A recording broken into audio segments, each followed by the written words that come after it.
In a small, tightly knit household, where problems arrive not by schedule but by surprise, the atmosphere begins with a familiar sound. A ringing phone that no one wants to answer. Archie complains about the inconvenience of the long cord, annoyed that more time is spent finding the phone than talking on it. Edith, busy in the kitchen, tells him to pick it up, insisting she is occupied. After fumbling, Archie finally reaches the phone, only to discover it is his friend Barney crying uncontrollably. His voice comes through broken and distressed, and Archie, becoming impatient, tells him to stop bawling so he can understand the situation. Eventually, the truth surfaces: Barney's wife Blanche has run away once again. Instead of shock, Archie responds sarcastically, even delighted that she is gone. But the call takes a darker turn when Barney says he wants to kill himself. Archie panics, asking Edith to stall Barney on the phone while he rushes over. Edith, struggling to say anything comforting, describes an uncle who also threatened suicide but was too scared to follow through. When Archie arrives at Barney's house, he finds his friend with a rifle, exhausted and ashamed. Taking a seat, Archie attempts an awkward heart-to-heart. He asks how Barney planned to do it this time, reminding him that destroying his life would also air-condition the house. Edith's earlier suggestion about the subway's third rail resurfaces an old urban legend of painless death, but Archie insists that Barney is no stranger to his wife running away. Counting the honeymoon, Blanche has vanished so many times it's become a pattern. This time, however, her departure was motivated by an exterminator, no a furnace man. Heat from the home, and perhaps from the worker's charm, caused Blanche to leave quickly. The absurdity of the situation invites laughter, but beneath it lies Barney's genuine heartbreak. Archie warns him that he must move on, reminding him there are more than one fish in the woodpile, a nonsensical proverb corrected by others. But Archie rejects the correction, insisting he is trying to help. Back at home, Edith and Archie discuss Barney's problem. Edith feels sorry for him seeing his loneliness. Archie suggests having Barney over for dinner to distract him, but Edith insists they already invited another friend, Martha Boycorn, a recently widowed woman whose husband owned 3 supermarkets. Archie's eyes widen at the mention of wealth, and suddenly a plan forms. If Barney meets Martha, perhaps romance and financial safety could develop. Edith protests. Women hate men interested only in their money. But Archie argues Blanche never cared about Barney anyway. This new connection might heal wounds. When Archie phones Barney to invite him, the man requests pot roast instead of meatloaf, negotiating dinner like a business deal. They confirm the time, but change it several times, showing just how anxious and excited Barney is. Soon, Martha arrives at the bunker home. She is charming, warm, and grateful not to be alone on the anniversary of what would have been her silver wedding celebration. Archie enters the room late, claiming he had to kill a 1,000-legger in the bathtub. He greets her bluntly, asking directly how her husband died. She describes his sudden passing, sitting in his favorite chair, dressed for dinner, smoking a cigar, and then suddenly gone. Archie responds with cold acceptance, "What can you do?" Curiosity overtakes him, and he asks about the supermarkets, only to learn she sold them in exchange for tax-exempt bonds and diamonds. She proudly reveals expensive earrings demonstrating wealth she invested wisely. Edith admires them while Archie stares intently, calculating opportunities. When Baron, nervous but hopeful, knocks, Archie delays, letting him in, hoping Martha will not see him immediately. Once he enters, he asks nervously if the woman is attractive or young. Archie dodges the questions, describing her as not old and not bad, focusing instead on personality.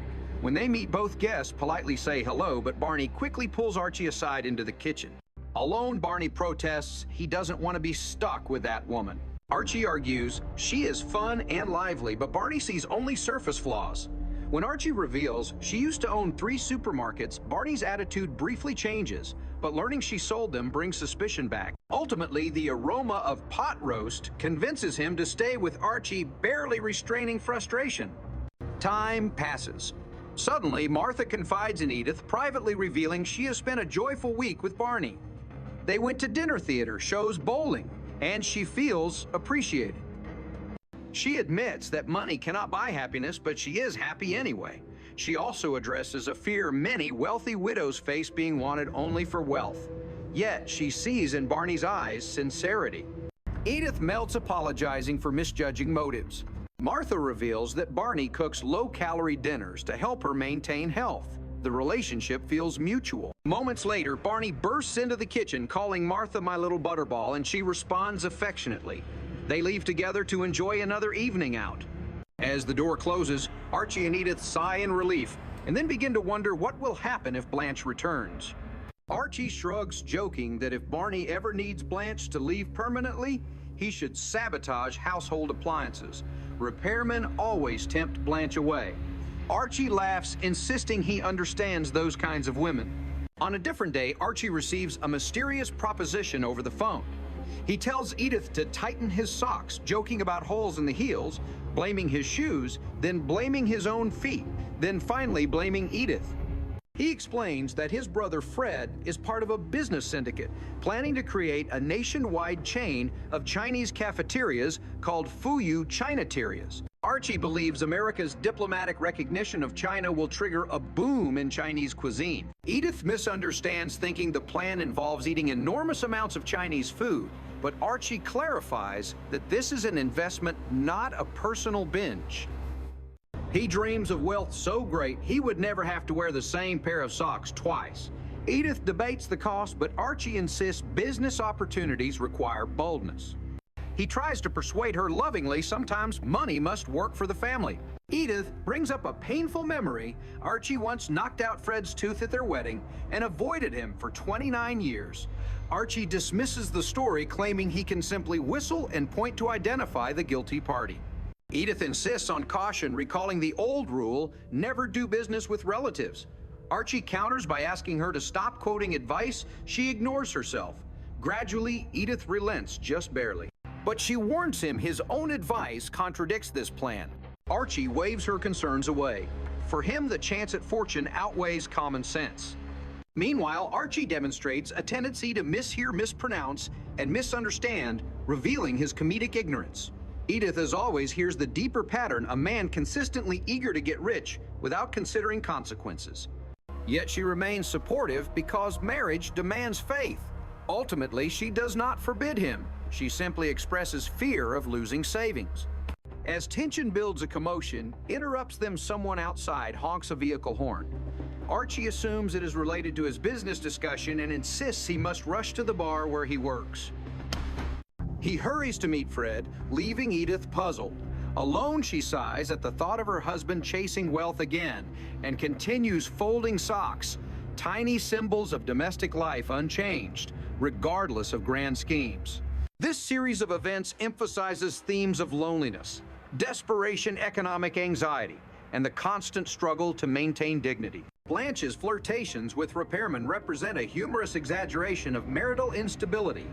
Barney's wild emotional swings illustrate vulnerability when love is conditional. Martha's wealth invites suspicion, but ultimately demonstrates that companionship matters more than assets. Archie's fixation on quick riches symbolizes America's persistent dream, the belief that a golden opportunity lies just ahead if only one has the courage or ignorance to leap. Meanwhile, Edith stands as the emotional anchor, calming storms, supporting decisions, and offering empathy even when others deserve criticism. Her kindness illuminates the contrast between impulsive desperation and thoughtful patience. Despite chaos, yelling, slam doors, ridiculous metaphors, and schemes, a strange warmth fills the home. It is messy but human, flawed but familiar, loud but loving. This chapter of their lives reveals the endless comedy of ordinary struggles stitched together by laughter, heartbreak, and pot roast gravy. When Archie meets Fred later at the bar, he anticipates a quick handshake, a signature, and perhaps a celebratory beer.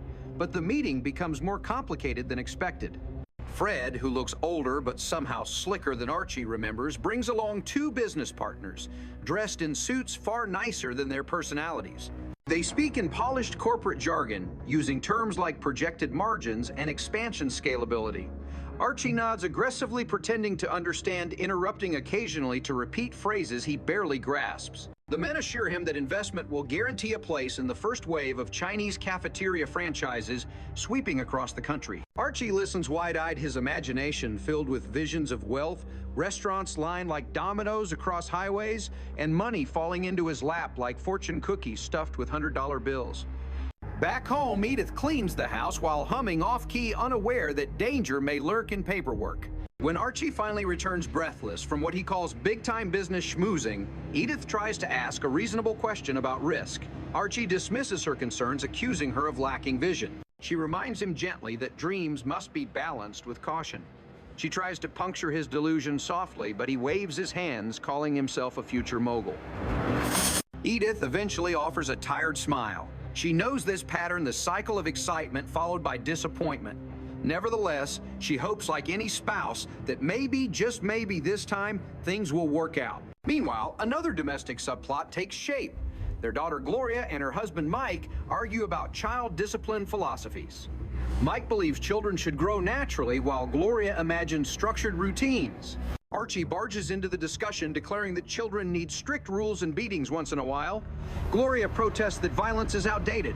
Mike boasts that reasoning and freedom shape better humans. Archie snorts and claims that old-fashioned discipline built stronger generations, adding without evidence that he himself was never hit because he behaved. Edith coughs, quietly hinting that Archie's memory is selective.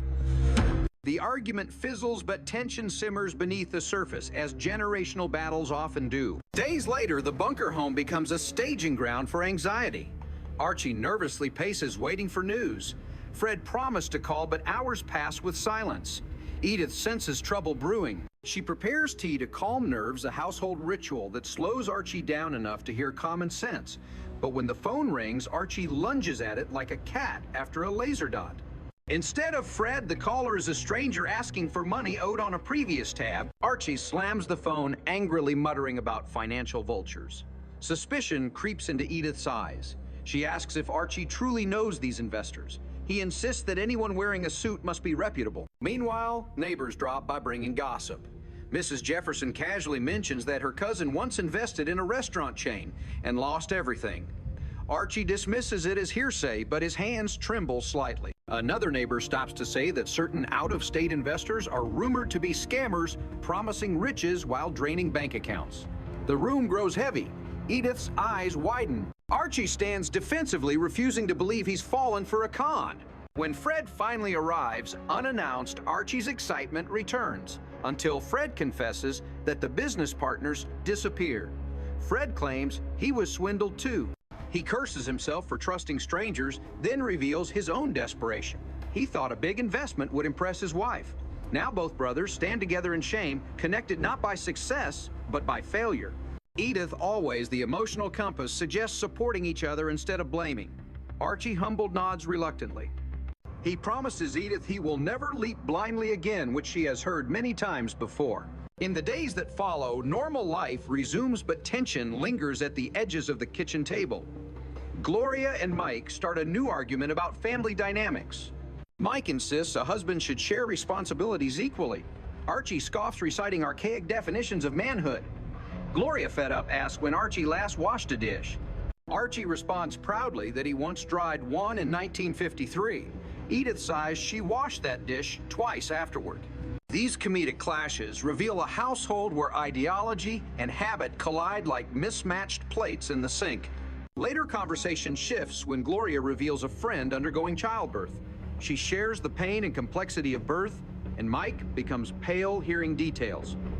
He jokes that childbirth sounds like torture, earning glares from every woman present. Edith explains gently that pain fades, but love remains. Archie claims men endure worse pain regularly, like stepping on a nail. Gloria laughs. Archie insists it's scientifically proven. The debate dissolves into chuckles, exposing lack of understanding rather than malice. Not long after the household receives news, neighborhood burglaries have surged. Gloria panics. Archie dismisses the threat, saying every neighborhood has criminals. However, when Gloria describes burglaries happening in broad daylight, Archie stiffens. He declares tactical strategies, like booby-trapping doorknobs with pepper oil and using the dog as a sentry. Edith reminds him they do not have a dog. Archie grumbles, then suggests borrowing one. Gloria worries about moral decline. Archie sarcastically blames modern parenting. Mike counters that socioeconomic inequality fuels crime. Archie scoffs, calling that college talk. Days grow more hectic when Gloria invites a close friend, Trudy, for a visit. Trudy is charming, educated, open-minded, everything Archie finds threatening. She shares philosophies about raising children with imagination, empathy, and emotional openness. Archie interrupts, repeatedly claiming kids need toughness, not feelings lessons. Gloria defends Trudy, proudly listing her academic achievements. Archie retorts that his father taught him lessons with a belt, and he turned out perfectly. Everyone side-eyes Edith, waiting for her verdict. She simply sighs. But tension escalates when Gloria reveals a personal secret. She is afraid she may never be ready to be a mother. She confesses anxiety that society expects immediate parenthood. Mike encourages patience. Archie insists that youth is wasted if children aren't born early. Edith gently reminds Archie that parenthood is deeply personal. The emotional atmosphere deepens and Gloria breaks into tears. Edith hugs her like a warm blanket on a cold night. Mike stands awkwardly, then joins the embrace. Even Archie remains silent, for once recognizing his daughter's vulnerability. Soon after disaster strikes, Gloria suffers sudden stomach pain. Archie panics, assuming childbirth has begun, although she denies being pregnant. Edith calls a doctor. Mike paces in circles, reciting medical facts. When the doctor arrives, he calmly diagnoses gastritis. The relief is overwhelming. Archie, regaining his usual composure, announces sarcastically that he knew nothing serious was happening, even though minutes earlier he was preparing towels and boiling water like an old-fashioned midwife. Family life continues with more chaos. Barney stops by, deeply grateful for Archie's help. He announces his relationship with Martha is blossoming. He feels alive again, reinvented by affection. Archie pats him on the back, proud to have engineered this happiness. Edith watches them with hope, believing that people can heal when someone listens. Meanwhile, the Chinese cafeteria investment leaves lingering scars. Archie finds himself irritable every time he sees a takeout menu. Edith catches him muttering about fortune cookie crooks and egg roll extortion. Slowly, humor replaces regret. The family jokes about what they would have named their restaurant chain. Gloria suggests kung fu. Mike laughs. Archie pretends to be insulted but smiles behind his newspaper. Life settles until the next unexpected problem arrives like a knock at the door.